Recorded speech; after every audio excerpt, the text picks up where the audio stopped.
Commentaire de l'Épître aux Romains par saint Thomas d'Aquin, chapitre 6, versets 17 et suivants. Mais lorsque l'apôtre dit, au verset 17, « Mais grâce soit rendue à Dieu », il montre la contradiction, à savoir qu'en obéissant au péché, nous serons de nouveau réduits à l'esclavage du péché. Il donne une raison tirée du bienfait que nous avons reçu. Si en effet, grâce au crédit d'un autre, on est délivré de l'esclavage, il est contre toute convenance que de son propre mouvement on s'y soumette de nouveau. Or, par la grâce de Dieu, nous sommes délivrés du péché. Il est donc contre toute convenance que de nouveau et de notre propre mouvement, nous nous replacions nous-mêmes sous l'esclavage du péché.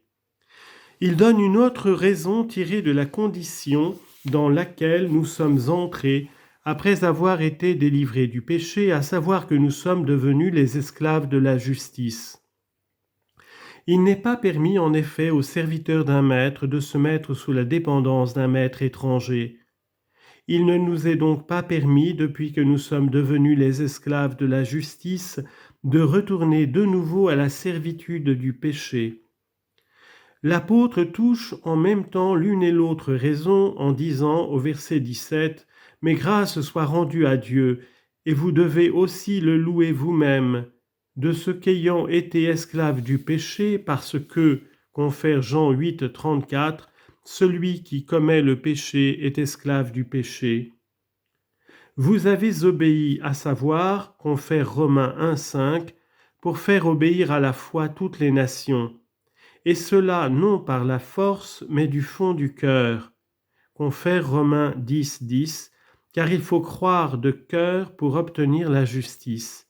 À ce modèle de doctrine, à savoir la doctrine de la foi catholique, confère 2 Timothée 1, 13, proposez-vous pour modèle la sainte doctrine que vous avez apprise de moi, sur lequel vous avez été formés, c'est-à-dire auquel vous êtes totalement soumis. Confère 2 Corinthiens 8, 5, ils se sont donnés eux-mêmes d'abord au Seigneur, puis à nous par la volonté de Dieu. Affranchi de cette manière du péché, il est donc contre toute convenance que vous retourniez à la servitude du péché et devenus les esclaves de la justice, il est contre toute convenance que vous abandonniez la justice. Confère 1 Corinthiens 7, 23, « Vous avez été achetés d'un grand prix, vous n'êtes donc plus à vous-même. » Leçon 4, chapitre 6, versets 19 à 23, lecture de ces versets de l'Épître de Paul. « Je parle humainement à cause de la faiblesse de votre chair. Comme donc vous avez fait servir vos membres à l'impureté et à l'iniquité pour l'iniquité, ainsi maintenant faites servir vos membres à la justice pour votre sanctification. Car lorsque vous étiez esclaves du péché, vous étiez libres à l'égard de la justice. Quel fruit tiriez-vous donc alors des choses dont vous rougissez maintenant? Car leur fin, c'est la mort.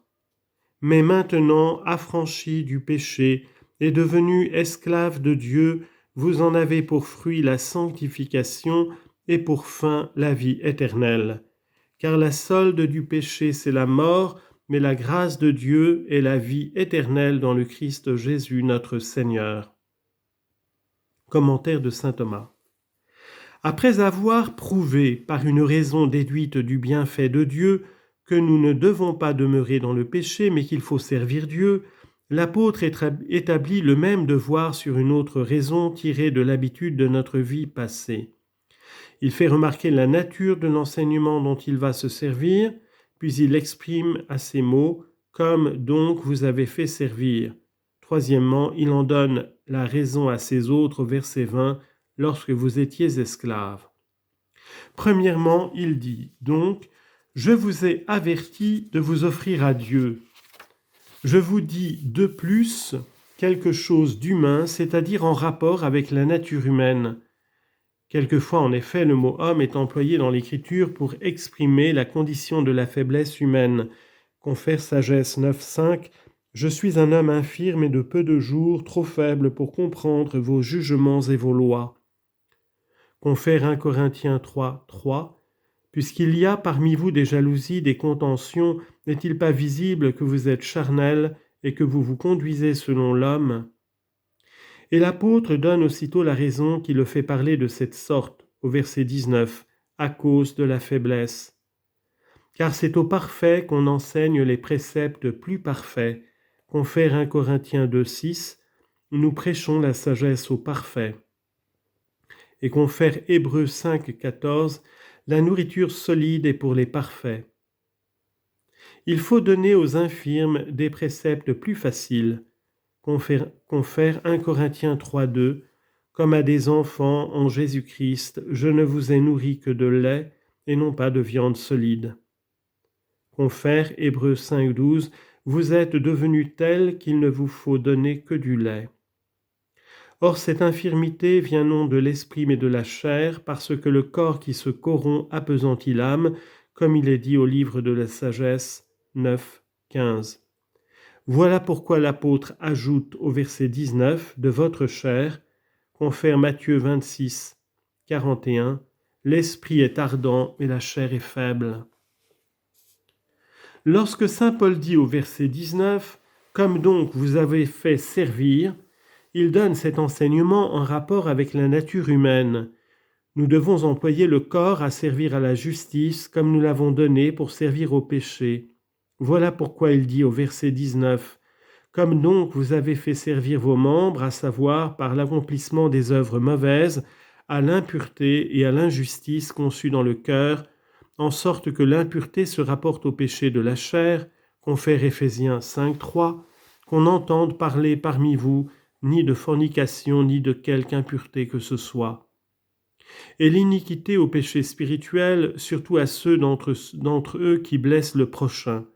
Confère Psaume 35, 5, il a sur sa couche médité l'iniquité. Or, ces péchés, une fois conçus dans le cœur, les membres servent à l'iniquité, à savoir en le produisant par les œuvres. Saint Paul désigne ici l'iniquité par l'impureté et l'injustice, en ce sens que tout péché est une iniquité, confère verset 13, en tant qu'il est en opposition avec l'équité de la loi divine. Ainsi, maintenant que vous êtes affranchis du péché, faites servir vos membres à l'exécution des bonnes œuvres, à la justice qui nous est proposée dans la loi divine, et cela pour votre sanctification, c'est-à-dire pour acquérir et pour augmenter notre sainteté. Confère Apocalypse 22, 11, que celui qui est saint se sanctifie encore. Or l'apôtre dit que parler ainsi, c'est le faire à la façon des hommes, parce que, suivant la droite raison, on exigerait que l'homme fît beaucoup plus pour la justice qu'il n'a fait auparavant pour le péché. Confère Baruch 4, 28, comme votre esprit vous a fait errer loin de Dieu, en revenant à lui, vous le rechercherez avec 10 fois plus d'ardeur. En disant au verset 20, « Car lorsque vous étiez esclaves du péché, l'apôtre assigne la raison de l'enseignement qu'il vient de donner. À cet effet, d'abord, il donne la raison de ce qu'il vient de dire, ensuite il prouve ce qu'il avait supposé, à ces mots au verset 23, « La mort est le salaire du péché. » Or, la raison de ce qu'il vient de dire, il la montre dans la prééminence qu'il fait ressortir de l'état de grâce sur l'état du péché. Si en effet il nous est venu plus de bien de la justice que du péché, nous devons nous appliquer à servir à la justice plus que nous ne l'aurions fait pour servir au péché. Saint Paul montre donc que, d'abord, la condition de l'état du péché, deuxièmement, la condition de l'état de justice quand il dit au verset 22, mais maintenant affranchi. D'abord, à l'égard de l'état du péché, il en expose d'abord la condition, puis les faits à ces mots au verset 21, « Quel fruit avez-vous tiré ?» Enfin, la fin à ces autres au verset 21, « Car leur fin, c'est la mort. » Sur la condition du péché, il faut remarquer que l'homme jouit naturellement de son libre arbitre parce que la raison et la volonté ne peuvent jamais être forcées. Toutefois, elles peuvent par quelque cause être inclinées. Toujours donc, quant à l'usage de la raison, l'homme demeure libre de coaction, mais il n'est pas libre d'inclination. Quelquefois, en effet, le libre arbitre est incliné au bien par l'habitus de la grâce ou de la justice. Alors il est sous la servitude de la justice et affranchi du péché, mais quelquefois aussi il est incliné au mal par l'habitude du péché. Alors il est sous la domination du péché et affranchi de la justice. Sous la servitude du péché, dis-je, par laquelle il est entraîné à consentir au péché contre le jugement de la raison. Confère Jean 8, 34, celui qui commet le péché est esclave du péché. Voilà pourquoi saint Paul dit au verset 20, lorsque vous étiez esclaves du péché, affranchi de la justice en tant que n'ayant plus le frein de la justice, l'homme se précipite dans le péché. C'est pourquoi saint Paul ajoute au verset 20, vous étiez libres à l'égard de la justice, ce qui arrive surtout à ceux qui pêchent de propos délibérés, car ceux qui le font par faiblesse ou par passion sont encore retenus jusqu'à un certain point par le frein de la justice, en sorte qu'ils ne paraissent pas s'en affranchir entièrement. Confère Jérémie 2, 20, dès le commencement tu as brisé mon joug, secoué mes liens et tu as dit, je n'obéirai pas. Confère Job 11, 12, l'homme vain s'élève en des sentiments d'orgueil et se croit libre comme le petit de l'âne sauvage. Pourtant, il faut savoir que cet état est une vraie servitude. Liberté apparente mais non véritable, car l'homme n'étant que ce qui est selon la raison, il est véritablement esclave dès qu'une cause étrangère le détourne de ce qui est selon la raison. Mais pour celui qui doit au frein de la raison de n'être point entraîné par les suites de la convoitise, c'est une liberté, relativement à la manière de voir de celui qui regarde comme le souverain bien, de s'abandonner à la violence de ses convoitises. Quand saint Paul dit au verset 21 « Quel fruit avez-vous donc tiré ?» il montre l'effet du péché. Il en repousse un, à savoir l'effet profitable, lorsqu'il dit au verset 21 « Quel fruit avez-vous donc tiré de ces choses ?» à savoir lorsque vous faisiez le mal. Car les œuvres du péché sont infructueuses parce qu'elles n'aident pas l'homme à accomplir la béatitude. Confère Isaïe 49, 60, leurs œuvres sont des œuvres stériles. Et confère Michée 2, 1, malheur à vous qui méditez des projets stériles et sur vos lits machinez le mal. Il indique un autre effet, la confusion en disant au verset 21, dont, c'est-à-dire des péchés, maintenant que vous êtes dans l'état de pénitence, vous rougissez à cause de leur turpitude. Confère Jérémie 31, 19, après que vous m'avez ouvert les yeux, j'ai frappé ma cuisse, j'ai été confus et j'ai rougi de honte. Et Isaïe 1, 29, vous rougissez vous-même des jardins de volupté que vous avez élevés. Lorsqu'il dit au verset 22 « Car leur fin », l'apôtre fait voir la fin du péché. Car leur fin, la fin de ces péchés, c'est la mort, laquelle, bien qu'elle ne soit pas la fin que se propose celui qui commet le péché, parce qu'en péchant il ne croit pas s'exposer à la mort, est cependant la fin des pécheurs eux-mêmes, puisque de sa nature le péché amène la mort même temporelle. En effet, lorsque l'âme se sépare de Dieu, il est juste que le corps se sépare d'elle.